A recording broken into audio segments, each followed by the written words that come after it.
भारत की आजादी में मुसलमानों का क्या किरदार रहा था? ब्रिटिश फौज में नौकरी करने वाले हमारे नौजवानों ने फौज की नौकरी क्यों छोड़ी थी? इन सारी बातों को जानना चाहते हो तो बने रहे वीडियो के अंत तक। 15 अगस्त भारत की तारीख में सबसे अजीम तारीख है, क्योंकि भारत को इस दिन ब्रिटिश हुकूमत से आजादी मिली थी। लगभग 200 साल तक हुकूमत करने वाले अंग्रेज को 15 अगस्त 1947 को भारत छोड़कर जाना पड़ा था। नाजरीन, आपको बताते चले कि भारत को आजाद कराने के लिए हिंदू, मुस्लिम, सिख, ईसाई, यहाँ तक के तमाम धर्म के लोगों ने हिस्सा लिया था।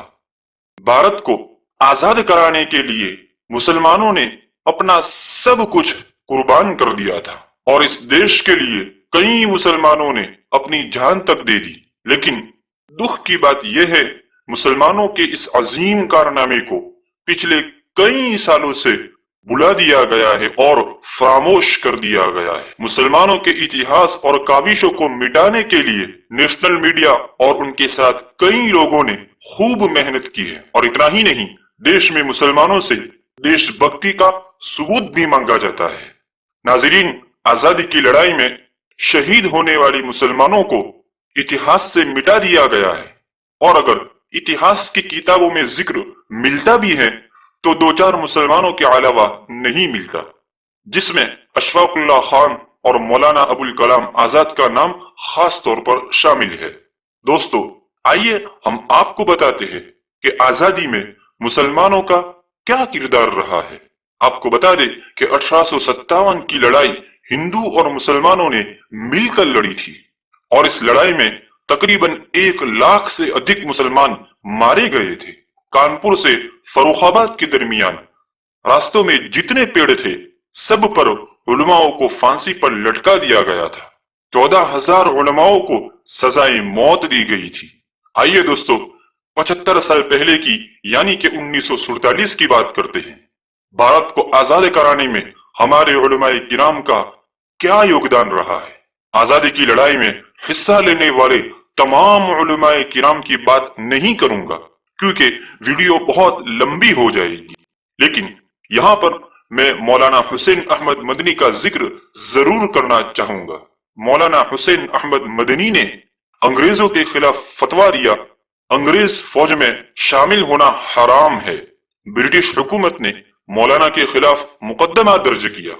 सुनवाई पर ब्रिटिश जज ने पूछा कि क्या आपने फतवा दिया है कि ब्रिटिश फौज में शामिल होना हराम है? मौलाना ने जवाब दिया, हाँ, फतवा दिया है, और सुनो, ये फतवा अभी इसी अदालत में दे रहा हूं, और याद रखो, मैं सारी जिंदगी फतवा देता रहूंगा। इस पर जज ने कहा कि मौलाना, इसका अंजाम जानते हो क्या है? सख्त सजा दी जाएगी। जज की बात का जवाब देते हुए मौलाना ने कहा कि फतवा देना मेरा काम है और सजा देना तेरा काम है। जज मौलाना की बात सुनकर बड़ा गुस्से में आ गया और कहा कि इसकी सजा फांसी है। इस पर मौलाना ने मुस्कुराते हुए अपनी बैग में से एक कपड़ा निकालकर मेज पर रख दिया और जज से कहा कि ये मेरा कफन है। उनके फतवे और जज्बात को देखकर हजारों लोगों को मोटिवेशन मिला और फौज की नौकरियां छोड़ छोड़कर जंगे आजादी में शामिल हो गए थे। नाज़रीन, इस देश की खातिर उलमाए किराम और मुसलमानों ने बहुत कुर्बानियां दी है, जिन्हें आज बुला दिया गया है। अफसोस इस बात का है कि मुसलमान अभी तक सोया हुआ है। कौम के नौजवान अपने इतिहास को नजरअंदाज करते हैं। हम पढ़ना नहीं चाहते, जानना नहीं चाहते, लिखना नहीं चाहते। हमारा मकसद सिर्फ दुनिया की ऐश परस्ती हासिल करना है। हमें हमारे बुजुर्गों की कुर्बानियों से कोई मतलब नहीं रहा। बुजुर्गों की कुर्बानियों को जिंदा करने के लिए हमें किताबें पढ़नी होगी और हमें हमारी तारीख को याद करना होगा।